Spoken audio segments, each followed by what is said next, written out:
आज airport authority की meeting मेरी अध्यक्षता में हुई है, जिसमें शाहपुर के माननीय विधायक श्री केवल सिंह पठानिया जी और जिलाधीश महोदय और पूरी डिस्ट्रिक्ट एडमिनिस्ट्रेशन और गैर सरकारी सदस्यों ने हिस्सा लिया। और उस मीटिंग में सबसे अच्छा पक्ष ये रहा कि जो पिछली बार हमने विषय डिस्कस किए थे, जो इश्यूज डिस्कस किए थे, उसमें से 80% इश्यूज रिजॉल्व हो गए।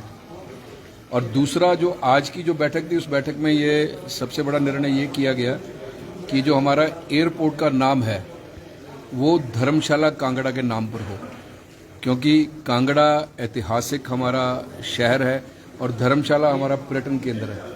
तो ये इस विषय पर बड़ी गंभीरता से आज चिंतन भी किया गया और एक निर्णय हुआ कि क्योंकि ये मामला कैबिनेट में जाएगा, माननीय मुख्यमंत्री जी की अध्यक्षता में कैबिनेट की मीटिंग में ये निर्णय किया जाएगा, तो उसके लिए माननीय विधायक श्री केवल सिंह जी की जिम्मेवारी लगाई गई है कि वो इस विषय को माननीय मुख्यमंत्री जी के साथ उठाएं। और जिला एडमिनिस्ट्रेशन जो है, उनको ये कहा गया है कि आप एकदम से जो फॉर्मेलिटीज़ इसके विषय में हैं, उन फॉर्मेलिटीज़ को पूरा करके एकदम से शिमला भेजें। और दूसरा एक सबसे बड़ा इशू था, पिछली बैठक में हमने एक स्टडी करवाई थी डिस्ट्रिक्ट टूरिज्म ऑफिसर की जिम्मेवारी में कि अगली बैठक में ये बताया जाए कि टूरिस्ट इनफ्लो किस स्टेट से कितना है इस एयरपोर्ट में। तो वो निकल के आया कि सबसे अधिक टूरिस्ट इनफ्लो हमारा नेबरिंग जो स्टेट है पंजाब, और उसके बाद गुजरात और महाराष्ट्र 18%। तो आज ये निर्णय किया है कि जो कनेक्टिंग फ्लाइट्स हैं अहमदाबाद और मुंबई, उनकी फ़्लाइट्स का भी प्रावधान किया जाए, ताकि इतना अधिक टूरिस्ट आता है तो सड़क मार्ग के साथ साथ हवाई मार्ग से भी सीधा यहाँ हमारे इस क्षेत्र में पहुँचे। इसका ये निर्णय किया गया है। उसमें 2 विषय हैं, एक तो हिमाचल सरकार की ओर से NOC, उसके लिए माननीय केवल सिंह जी की ड्यूटी लगाई है कि वो जाके प्रदेश की सरकार से बात करें, और केंद्र में जो मेरे जिम्मे लगाया गया वो जाके मैं बात दिल्ली में करूंगा, ताकि अधिक से अधिक टूरिस्ट हमारे इस क्षेत्र में आए। तो उसमें महाराष्ट्र और गुजरात, इसको ज़्यादा थ्रस्ट देने की बात की गई।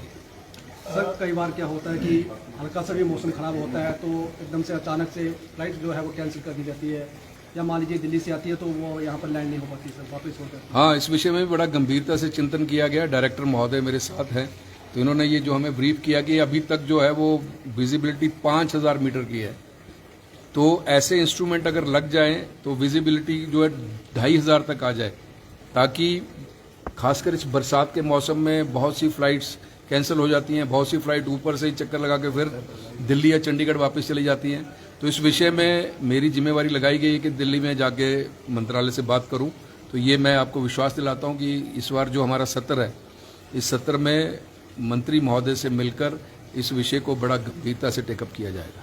बस सेवा शुरू करने की भी बात? हाँ, बस सेवा शुरू करने की बात हुई है, पर लेकिन उसमें थोड़ी समस्या ये आ रही है कि शटल सर्विस के लिए अभी तक HRTC के पास टेम्पो ट्रैवलर्स यहाँ नहीं है। तो उसमें ये निर्णय किया गया है कि शिमला में जो हैं उनमें से 1-2 यहाँ भेज दिए जाएं, ताकि फ्लाइट्स के समय में वो कम्यूट कर सकें यहाँ से धर्मशाला के लिए, कहाँ अगले स्थानों के लिए। तो ये भी आज निर्णय हुआ है। एक सर, सिक्योरिटी का भी इशू रहता था कि जो एयरपोर्ट सिक्योरिटी है वो हिमाचल पुलिस नहीं, इस बार मैं आपको बड़ा धन्यवाद करता हूँ कि हिमाचल पुलिस के पास तो थी, लेकिन सफिशिएंट वहाँ नफरी भी नहीं थी। और पिछली बार बड़ी गंभीरता से इस विषय को उठाया गया, क्योंकि ये सिक्योरिटी का मामला है। तो आपकी जानकारी के लिए बता दूं कि सफिशिएंट जो नंबर हैं वो अब वहाँ पुलिस के हैं, लेकिन उसमें हमने बात पिछली बार की थी कि CISF को देने की बात की थी। तो उसके फॉर्मेलिटीज जो है उनको पूरा किया जाएगा।